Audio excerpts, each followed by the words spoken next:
We're ready. Hello, welcome. Did everyone have a great Census Day yesterday? Did you know yesterday was Census Day? It was. I am your host for the evening, Amanda Krotke. That's going to come in later, so pay attention. There might be a pop quiz. Why did I say my name like that? You'll find out. Thank you for coming to tonight's Thursday Night with Jess. Our topic is the census, in case you didn't figure that out already. We are going to be talking about equity and equality and how it relates to the census and why it's important to Jess and her campaign. So before we get started, Jessica and I have a fun little tidbit we want to share. For those of you who don't know, I'm cousin to the candidate. You'll get more on that later. But we have a fun little tidbit. Jessica found the census forms from 1920, 1930, and 1940 featuring our grandfather, Carl. Anyone? Krotke. See, I told you it was all going to come back to that. So I want everyone to guess. Jessica's about to give it away, but guess in, oh, I forgot to tell you, if you have a question, use the comments bubble at the bottom of the screen, and you can submit your question and I'll let everyone know what it is. But I want everyone to guess where the 1920 census form was from. Who's got a guess? Go ahead and guess now. Some of you probably know the answer, I hope. All right, so Jessica, tell us why this is so cool and how you came about this and what this is all about. So yeah, the census form you have in front of you is from Salt Lake City, Utah, where my grandfather was born. And the census was mandated in the Constitution. And the 1920 census was the 14th census that we had, and it shows the history of America. So here's a zoom up close. My grandfather was a little boy, Carl. He was the son. He was 5 years old. 5 years old. And everyone, his siblings were born in Utah, but his father was born in Poland. And there's actually, you can also see the age difference between his father and his mother. His father was born in Poland and came to this country as a prospector, and no one would marry him because he was Jewish. So he wrote home, and they sent him a bride who was 20 years younger than he was. Andy. I wish someone would send me a husband right about now. So we have the 1930 form. Who wants to guess where that form is from? Put it in the comments field below. All right, Jess, hit us. You did. You hit us. I did. So by 1930, the Krotke family found themselves in the Bronx, where we are right now. Quite a journey. Quite a journey. And you can see by now, my grandfather is going to James Monroe High School in the Bronx, where he met my grandmother. And in 1940, they're a young couple living with my grandmother's parents, still in the Bronx, which is the continuation of the story. And my grandmother herself was from Hungary. Her parents were from Hungary. They came as immigrants to this country. The other interesting thing here is if you look across my great-grandfather underneath the yellow, under occupation, it says slaughterer. How ominous. But he was a butcher. He was a ritual kosher slaughterer. Go ahead. Go ahead. Okay, so there are several very interesting things about this. One is that our grandfather had the distinction of being the only one actually born in Salt Lake City. But also because of these forms and how they take place every 10 years, you actually get to see someone's journey and path. And I think we're gonna segue. Nobody guessed. Come on, you guys. How did you not guess in our game? Anyway, we're gonna segue there. So Jess can explain further why all this matters and how equity and equality come into play and why this is important to you, Jess. Yeah, thanks, Amanda. My campaign is built on three items. sustainability, resilience, and equity. And I spent a lot of time at the beginning of the campaign when I was building the campaign, figuring out whether I really wanted to be talking about equality or equity and what the difference was between the two. And what I realized thinking about the census and thinking about some other things that are going on here today in our current environment, that equality is a prerequisite to equity. So I settled on equity as a pillar of the campaign because equity means giving everyone what they need to achieve.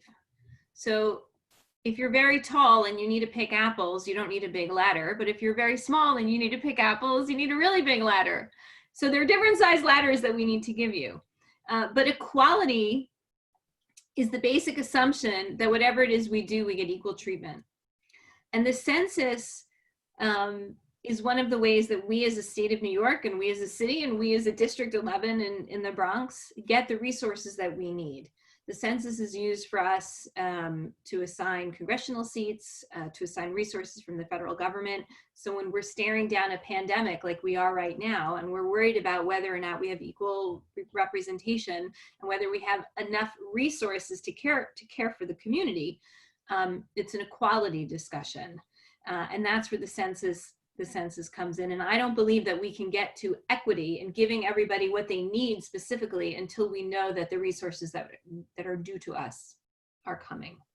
I want to know if anyone has any questions related to all of this. And remember, you can use the chat bubble at the bottom of your screen and you can send a message now and we'll see it.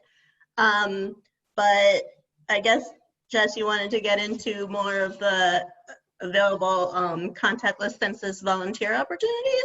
Yes, and I actually want to introduce Daniel Rinels, who is a volunteer par excellence and worker on my campaign and involved in lots of local community groups to discuss that. Daniel. All right.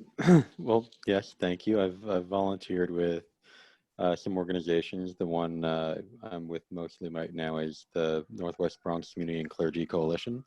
And right now, you know, I'm here as an individual and volunteer. And so I'll go ahead and share some facts that you may or may not know already, and you know, why the census matters. You know, we've been doing this since 1790. It's built into our Constitution. We have to do it every 10 years. And it determines how many people we have in Washington, determines how many people in Congress.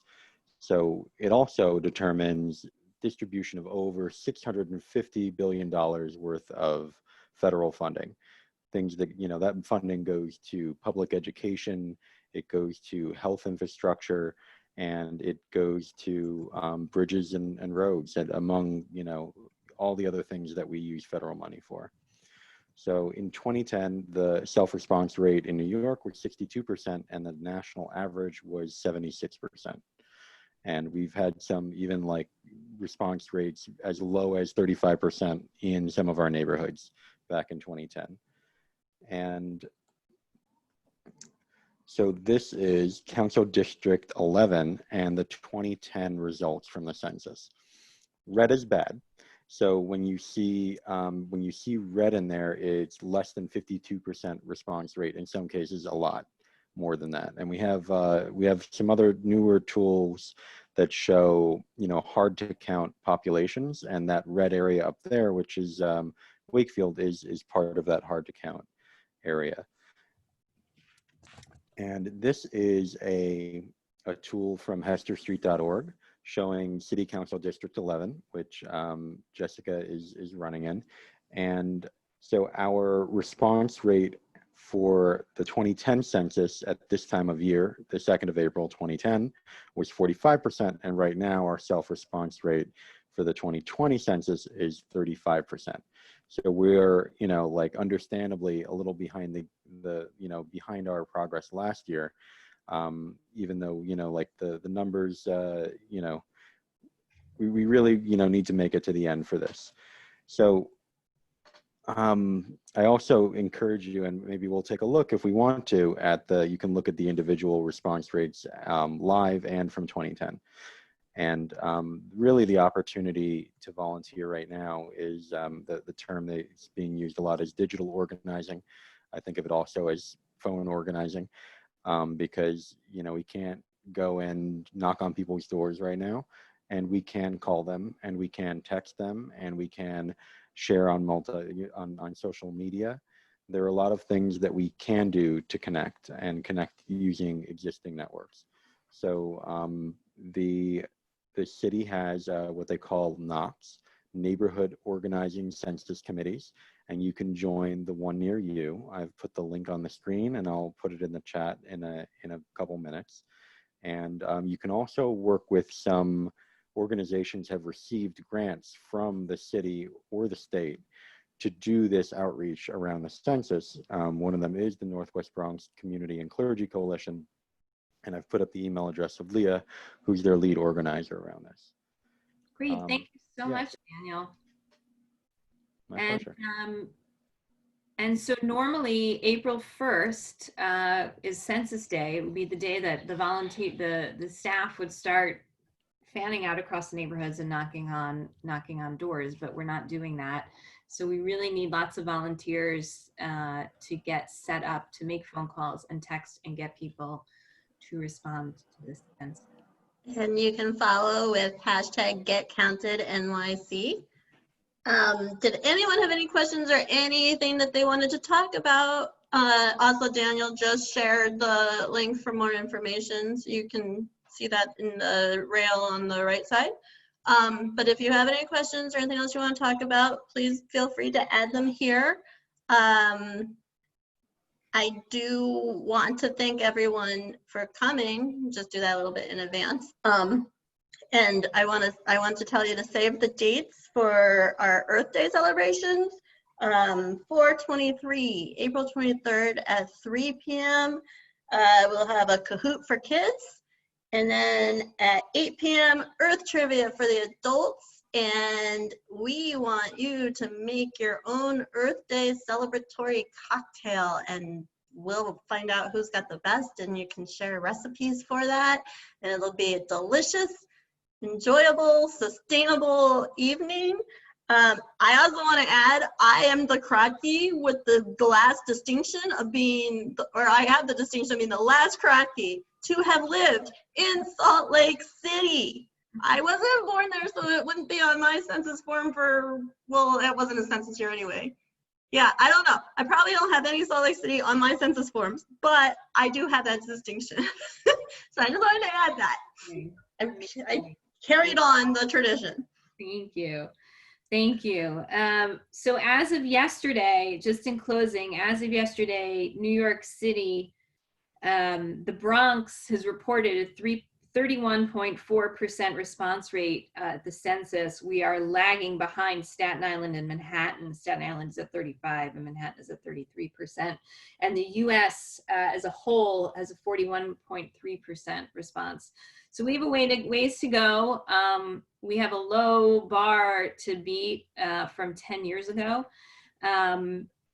And when people ask about my campaign for 2021 and working on it now, and what do we need to do, I say we really need to do two things. We need to get through a presidential election, and we need to get through a census. And once those two things are done, we can work on getting 21 women in the city council, a new mayor, new borough presidents, and making change at the local level. Thank you all so much for joining us, and we will see you again on another Thursday. Thank you, everyone. Good night.